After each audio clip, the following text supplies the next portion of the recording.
Welcome to another edition of Fault Lines. Viewers, I'm Gauri Dwivedi, and this week the big story on Fault Lines is Iran's protests that are spreading like wildfire. Is it now time up for its supreme leader, Ayatollah Khamenei? We talk about that. The next story this week on Fault Lines, the ice firestorm that is in the US after a 38-year-old woman was shot dead in Minnesota, who, by the way, was born in America. And then we tell you in Ukraine why the secret operations head has been sacked and what's the politics behind it. But first up, the big story that we are tracking straight up, we take you to the action in West Asia, where Iran is on the edge. Streets are filling, protests are spreading across cities and inside small towns. The chants against the supreme leader are only growing louder. The economic shock turned nationwide eruption now stretches all the way from Tehran's Grand Bazaar to university campuses and Kurdish towns in the west. This is Iran's second biggest unrest since 2022. And unfolding just months after a bruising war abroad. And it exposes deep cracks at home. First, we take you through what is really happening right now, and then we tell you Iran's protest culture, rooted in the 1979 Islamic Revolution. It keeps returning to the streets, but I'm going to tell you why this time is different.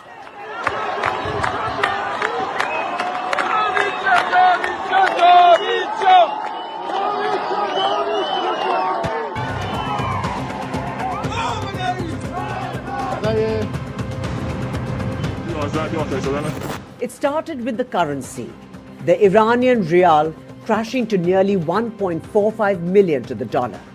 The development wiped out purchasing power overnight. Then came the shutdowns. Tehran's fabled bazaar, the very heart of Iran's economy, closed its shutters. It was a rare and powerful signal the Islamic regime overlooked. Within days, the unrest spread. Students, workers, shopkeepers. More than 110 cities and towns across all 31 provinces are now touched by protests. Security forces moved in with tear gas and pellet guns. ما با معترض حرف میزنیم، باید حرف بزنن مسئولین با معترض، اما با اغتشاشگر حرف زدن فایده ای نداره. اغتشاشگر رو باید به جای خودش نشاند. Rights groups say at least 36 people are dead, over 2,000 arrested. Among the victims, children. What makes 2026 different is who is leading. Not activists, not politicians, but traders. The bazaris, once loyal to the system, they are now openly defiant. Inflation is nearing 40%. Food prices are up more than 70%.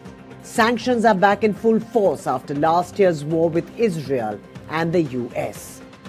دولت یه مصوبه ای رو داره که در اون مصوبه بنا شد که به همه خانوارهای ایرانی تاکید میکنم هم ساکن ایران باشن و هم ایرانی باشن به ازای هر فرد خانوار 1 میلیون تومان در ماه تعلق بگیره. The government is offering cash subsidies, just $7 a month. But the same government is warning protesters to know their place. But Iran's streets are answering back. Bureau Report, NDTV World. Now, viewers, these protests may look sudden, but they are the latest chapter in a long story of resistance. To understand why Iran keeps returning to the streets, we have to go back decades. Moments that turned Iran's streets into its loudest political voice. Let's put that out first and foremost in terms of where all it happened. First up, in 1979, of course, is when the Islamic Revolution took place, where about 2,000 to 3,000 people were killed and thousands were detained. But that's just one aspect of Iran's protest culture. In 1999, there was a student uprising that took place where about 4 protesters were killed, anywhere between 1,200 to 1,400 people were detained. Remember, a lot of these statistics, one has to rely on reports because Iran is not open to global media the way other countries are. In 2009 was the Green Movement, where over 100 people were dead. and 4,000 people were detained. These are again reports that came in that happened in 2009. In 2019 is when there was a fresh revolt that took place. 300 people were killed that time. Over 7,000 people were detained.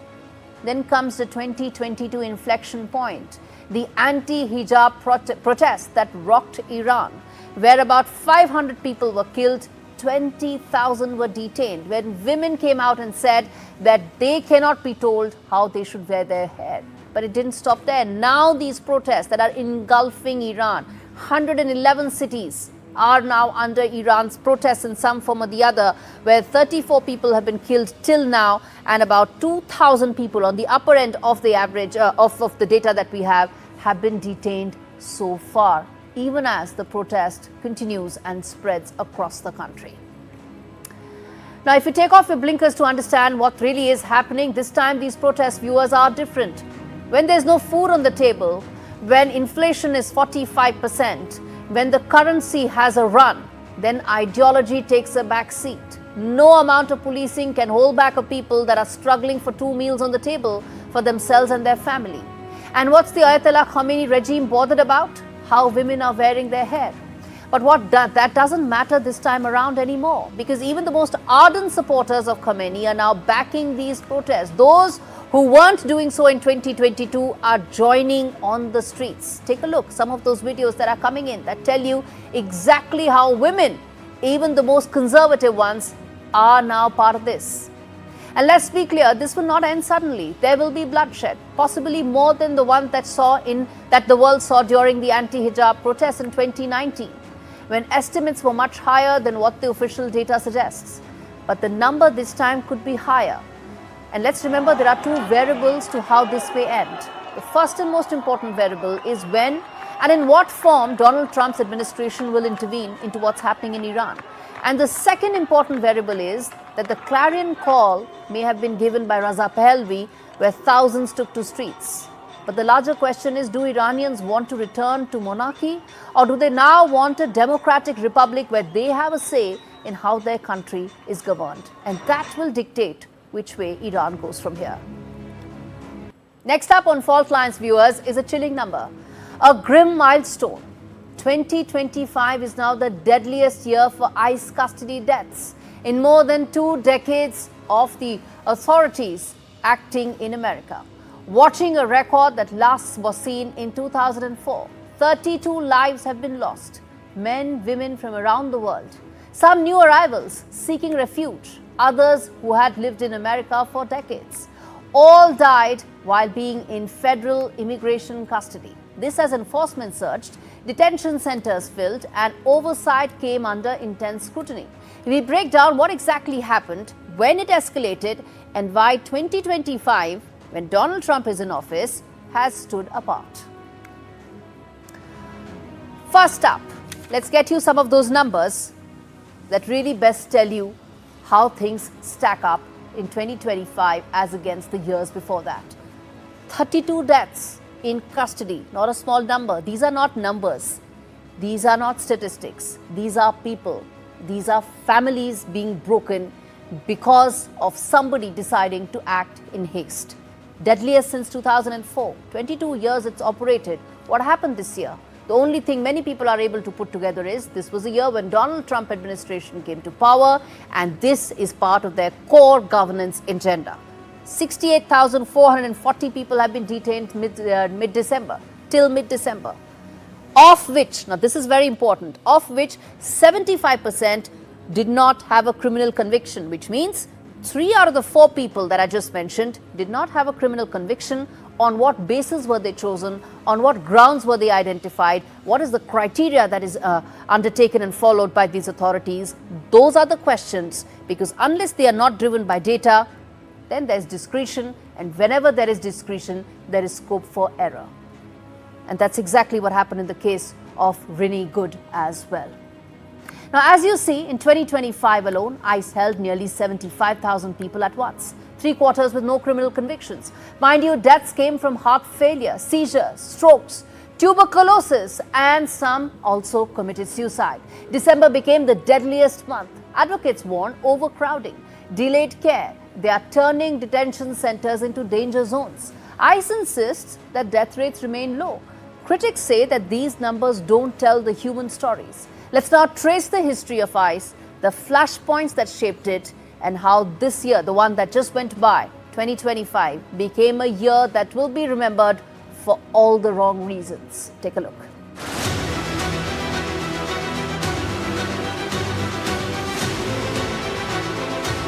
You're criminal! You're criminal! To ICE, get the out of Minneapolis. Who keeps us safe? We keep us safe! It began as enforcement, it has now transformed into a reckoning. Immigration and Customs Enforcement was created in 2003. It was born out of the post-9/11 security overhaul designed to protect borders, enforce immigration law, and remove threats. But from the start, enforcement collided with controversy, and deportations were the first massive flashpoint. You shot someone! You shot someone! During the Obama years, ICE carried out record removals, peaking at more than 400,000 deportations a year. This earned the administration the label deporter-in-chief. Then came the second flashpoint, family deportations. In 2018, under President Trump's first term, ICE enforced the zero-tolerance policy. It separated thousands of children from parents at the border. These images of children in detention ignited global outrage. The biggest flashpoint and the most contentious, detention centers. For years together, advocates have warned of overcrowding, poor medical care, and deaths in custody. Talk about hunger strikes or lawsuits. ICE facilities have become flashpoints, with critics arguing detention has well outpaced oversight. Then came 2025. As enforcement ramped up, detention numbers rose. Facilities filled faster than systems could respond. 32 people died in ICE custody, highest in 20 years.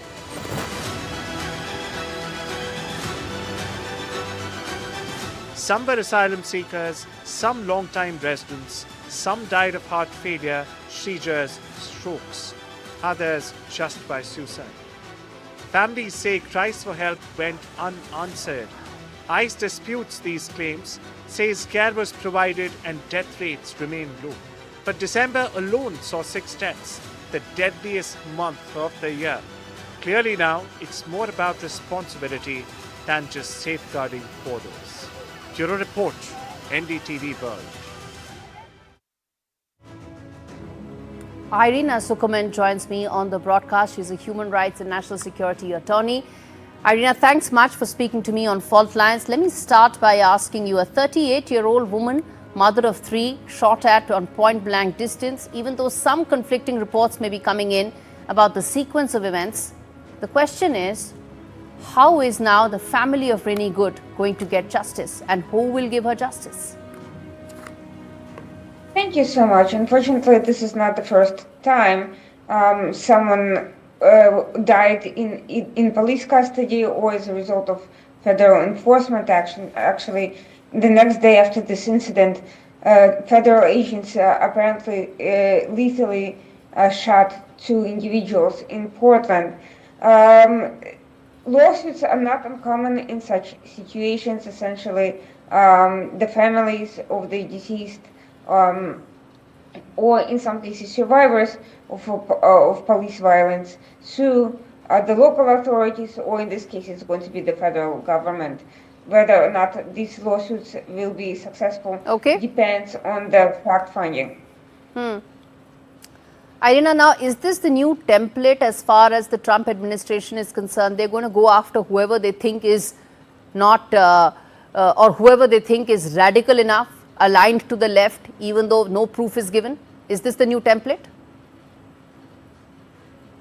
It seems to me that what the Trump administration said and what it's doing are 2 different things, because their explicit comments were that they would only be, that in the phase 1, the first year or so of ICE enforcement, they would be targeting only people with criminal records, or at least violent criminal records and other criminal records.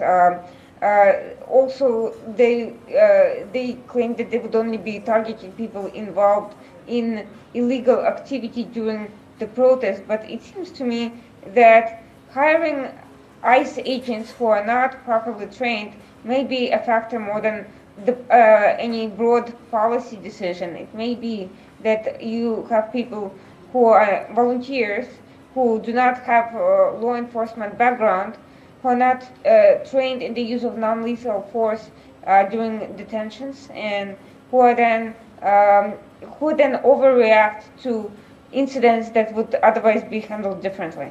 You know, which brings me to ask that there is videographic proof. There are now also eyewitness accounts, all of which seem to suggest that the ICE, authorities who came in, they acted in haste, and some say they actually targeted Rini Good. The point is, how does now ICE operate going forward? And if this is how it's going to operate, what should those who are going to be at the receiving end of this do about it? Can they take legal recourse? What is it that they can do? Of course, individuals who are not involved in any sort of violence against the law enforcement can pursue legal action. But of course, the problem is legal action may take years. It's also expensive to do, even as class action lawsuits against the federal authorities. And by the time they get around to settling on any sum of money, the Trump administration may likely be gone from office, and so it's going to be on taxpayers rather than anyone from the administration to serve out any financial relief in terms of any sort of criminal justice to specific individuals. That's going to be a difficult line to pursue because DOJ obviously has no interest in highlighting any sort of abuses or negligence. Irina, very quickly, finally, I'm asking you this, that this is a year when midterm elections will take place later in the year. For Donald Trump's core voter base, the MAGA base, the crackdowns on illegal immigrants is very important. And one expects ICE to probably build up on this going forward. Do you think so? I think that will be the way that the Trump administration will try to cater to its base. But quite frankly, I don't think that's going to serve them well in the midterm elections. I think even some in the MAGA camps are concerned about the way this is being handled. It's also having the crackdowns are also having economic consequences because people who are not violators of laws are being pursued. Green card holders, people who have committed no crimes or infractions are being targeted for deportation, and it's costing jobs. It's causing economic problems that are compounding ongoing tariff-related issues, and I think want to hit Trump supporters. All right, Irina, I'm going to leave it there. Thanks much for joining me on that story. And viewers, so this brings us to the blinkers off segment on the show. By normalizing a brutal killing of a person with no criminal record, the authorities have set a dangerous precedent. Vice President J.D. Vance has suggested that Rini Good was part of a broad left-linked network, indicating that anything can be justified in the name of just saying that it was part of the radical left thought. 23 years after it was created to protect America against illegal immigrants, ICE personnel have now gone feral. Most of them do not have adequate training. Most of them are not trained to handle situations that finally led to Rini Good losing her life. The instance is a grim reminder of what it's like to be in Trump's America, what it's like to be at the receiving end of some of these policies that are now mainstreamed and so important in Trump's governance agenda. All right, viewers, on that note, I'm slipping into a very short break. Coming back on the other side, telling you more about, what's the inside track about Ukraine and the reason why one of its most coveted chiefs have been sacked. Stay with us.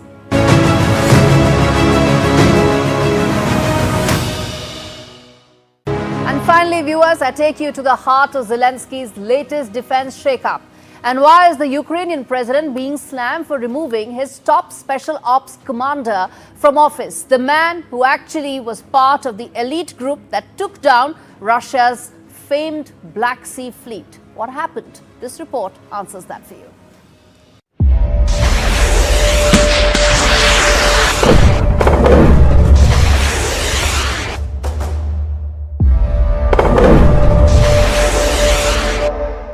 A major shakeup at the heart of Ukraine's war machine.